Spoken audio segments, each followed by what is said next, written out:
Sorry guys, you're in a nutshell with me, Ina. Uunahin ko na. Maraming salamat kay Kuya Puto for reaching out and suggesting this topic. Okay, sabi niya, pinag-PM siya, no? Saying that this might be a good one to discuss on the channel. And I agree. Relevant ito, I think, sa mga panahon ngayon. Sabi nila sa Canada, utang is life. In a way, may katotohanan yan, ano? Kaya naman, I'm sure, isa po sa mga iniisip na mga kababayan natin na unfortunately, hindi siguro makaka-extend ang stay nila dito sa Canada. Kailangan umalis, lumabas ng Canada, umuwi ng Pilipinas. Isa siguro sa mga iniisip nila, ano ang mangyayari sa mga utang ko dito sa Canada? Actually, a while back, nakakuha ko ng a few messages inquiring about this, no? Kasi daw, I think dalawa sa kanila nag-PM sa akin, nag-finance daw sila ng kotse. Okay, ano ngayon, kailangan nila umalis ng Canada. Ano daw options nila? Anong pwede nilang gawin? Okay. So, isa lang yan, yung kotse, no? Kunyari, kumuha ka ng financing. Tapos biglang kailangan mo umalis midway. Ano mangyayari? May maingay sa baba. Sorry guys, ano? Isa pa, credit card debt. Yan, dito, daming swipe ng swipe. Nawiwili sa kakaswipe dito. Ano mangyayari kung hindi ko bayaran ng buo yan? Umuwi na ako ng Pilipinas. Merong ibang nakaka-avail ng personal line of credit.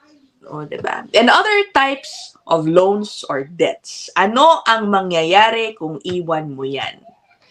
The reality is, and this is not to encourage anybody, dapat malinis ang konsensya ninyo. Okay, mabubuti kayong tao, may prinsipyo kayo.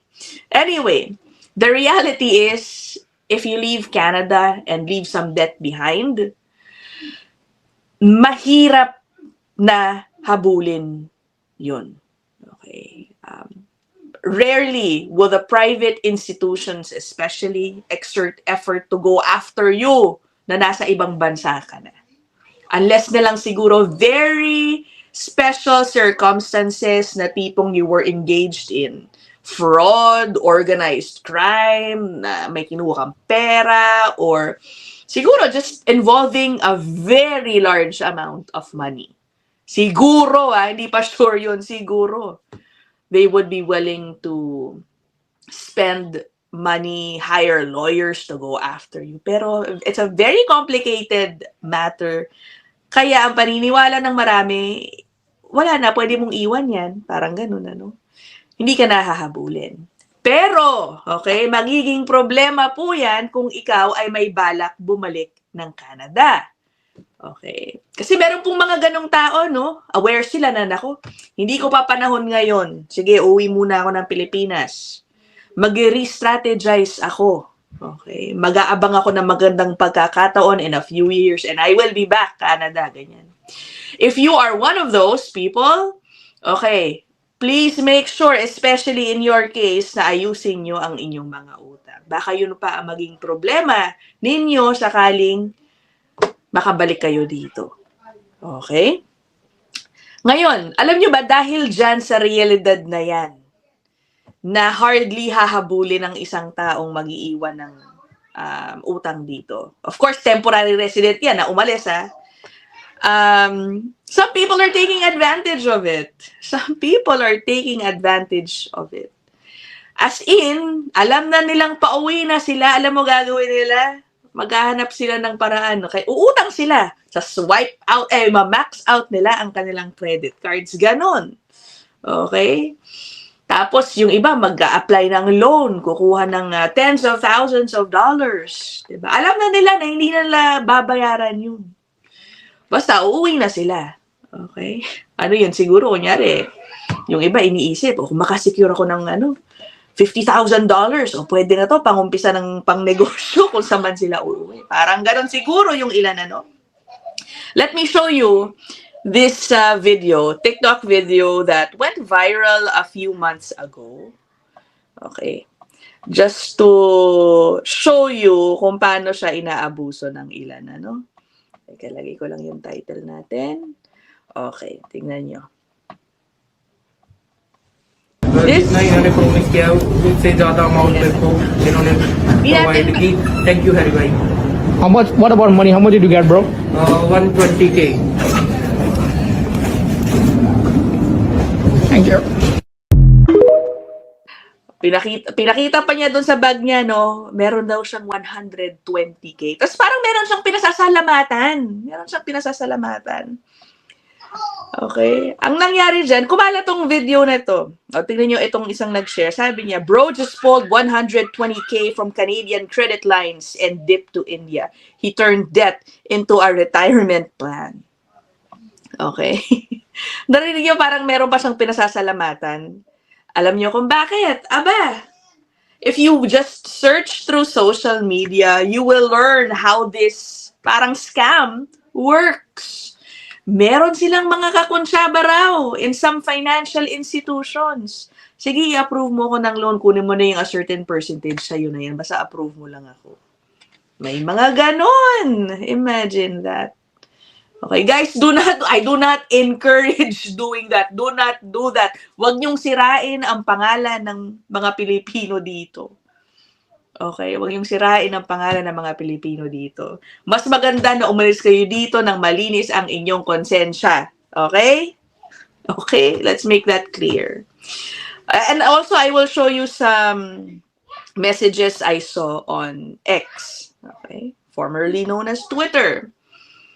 Pinag-usapan ng ilang mga tao itong nangyayaring to. Halimbawa, binura ko na lang yung nag-comment ko. Sabi niya, they max out credit cards and ship things to India, then leave, never to return. Another one. Okay, pasensya na ko, may naririnig kayong ingay sa baba yun. Sabi nung itong isa, even in Canada, a lot of Desis who don't get their PR take a 100 to 200K loan and leave. Okay, basahin ko itong nasa pinakababa, sabi, I'm talking about loans here in Canada. They max out their credit cards and show bankruptcy to take a loan and leave when they know there's no option for PR. Ganyan. Okay. Maling backup plan yan, Sinasabi natin lagi, dapat pag nandito ka sa Canada, meron kang plan A, B, C, in case mahirapan ka sa iyong journey to PR. Hindi ito kasama dapat sa plano ninyo, na magsisecure kayo ng utang dito tapos uuwi na lang para pangumpisa nyo sa ibang bansa. Guys, no, let's not do that. That's not very nice. Kung ang tanong, bakit hindi nila habulin? No? Bakit hindi nila habulin sa ibang bansa? Well, based on, a little research, and by the way, please feel free to give us inputs down there in the comment section if meron kayong personal experience or, if you know more about these things, please share it down there. Okay, pero sa pagbabasa ko, sabi ko, bakit hindi nga ba habulin? Una sa lahat, it's costly. It's costly. Okay, hire ka na abogado. Minsan, hire ka pa ng translator daw. Okay? Tapos, para ka ikaw ay habulin, pupunta sila sa korte, sa Pilipinas. Naku po, napakahirap. Alam niyo naman din yung justice system natin. If they want to go after, let's say, your assets in the Philippines, they have to secure a court order. Diba? So, it's a complicated issue na minsan, siguro, take na lang yun ng financial institution, yung loss na yun.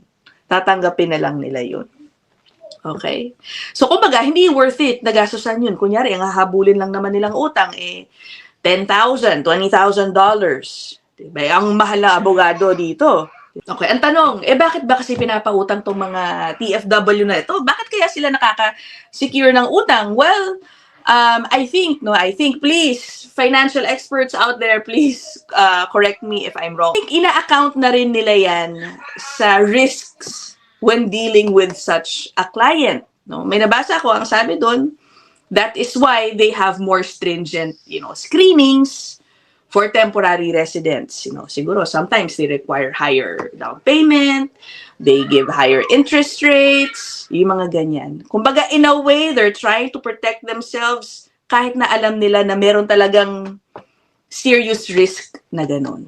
Okay, makikita ba yung record ko na yan sa Pilipinas? Or, if I decide to work in a different country, US, Dubai, o ano man, malalaman din kaya nila yon? Alam mo, sa totoo lang, I am not sure. Pero based sa nabasa ko, maaaring hindi rin yan makita because it is not like a crime. It is not reflected raw sa inyong criminal record. Because debt, and this applies no sa Philippines ang sinasabi ko, debt is not a crime in the Philippines. It's a civil offense. It's a civil matter. You don't get jailed for debt. The most you can do is try to go after the assets, which again, diba, it's a complicated, tedious process na magiging discouraging for private institutions, especially those who are abroad. Okay? Ngayon, unless na lang siguro merong data sharing mechanism, yung mga credit bureaus ng Pilipinas, sa US, Canada, siguro pwedeng magkaroon o alert. But I don't think, no, yung mga TransUnion o Equifax dito has that kind of system with the Philippines. I'm not sure. Please correct me if I'm wrong. So honestly, I think even in the Philippines, no, hindi nila makikita yung financial situation mo in Canada. Okay. Hindi maapektuhan niya, kunyari, biglang gusto mo mag-secure ng loan ulit sa Philippines. I'm not sure if they will see your record in Canada na bad credit. Perhaps it is possible if yung pinagkakautangan mo siguro is a multinational company na interconnected lahat ng kanilang, kumpanya in the different countries. Maybe. That's the reality of it. And unfortunately, again, pati yan, pinagkakakitaan ng ilan na mga paalis na ng Canada. Guys, do not do that, Do not do that. Who knows? You might be back. You might be back. Wag mo na dagdagan yung problema mo. 'Di ba? Kung ikaw ay nagbabalak umuwi dito. Again, it's best to leave with a clean conscience. Okay? Settle everything that you need to before you leave. Meron din akong nabasa, no? Sa mga concerned sa malalaman ba nung immigration officer, no? Kunyari, paalis na ako ng Canada, tatanungin, makikita ba nila sa record na meron akong utang dito? No, they don't have access to such information. That's what I read.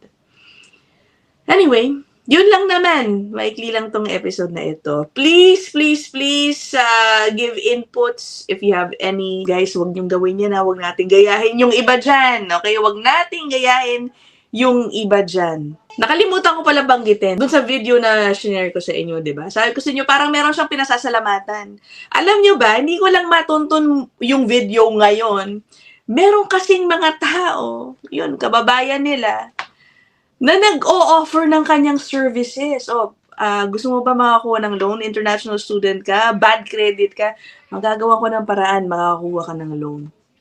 Para nangiengganyo pa to take advantage. Ano ba yan? Tapos, yun na nga, magsisecure ng loan, tapos aalis na lang ng Canada. Diba? Para kumita pa daw sila. Ano ba yan? Huwag natin gayahin yun, No! Anyway, yun lang naman. I will end this episode here. Let me know what you guys think. I'll see you on the next one. Bye!